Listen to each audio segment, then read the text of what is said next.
Wirra, Wirra, now take care, leave a foolish lad beware, for he swore there's not another girl in all the world to see, not even Trojan Helen, in all her glory dwelling, half so full of wicked mischief as fair fan Fitzgerl can be.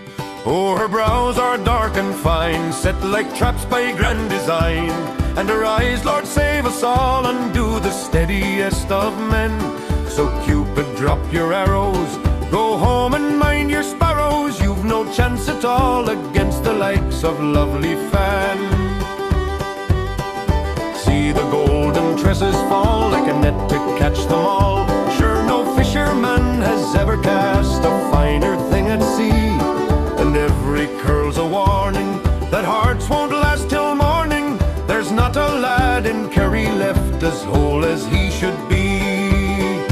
Now go name your mountains tall, Brandon, Hungry Hill and all, or McGillycuddy's reeks that break the boldest of the clan.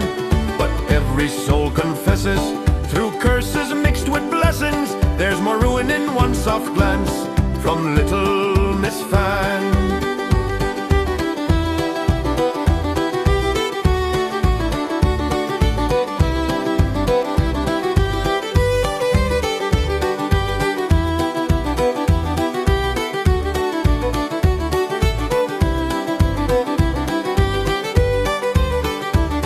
Oh, you think you'll pass her by with a steady step and eye, like a ship that slips the danger and goes sailing safely on. Ah, but the current pulls you under, and the reef will split you asunder, and the whole deceit is hidden in the turn of Fan's nose. I could tell you more again, but it's a wasted breath on men, for the fields lie bare and empty, and the plough is standing still.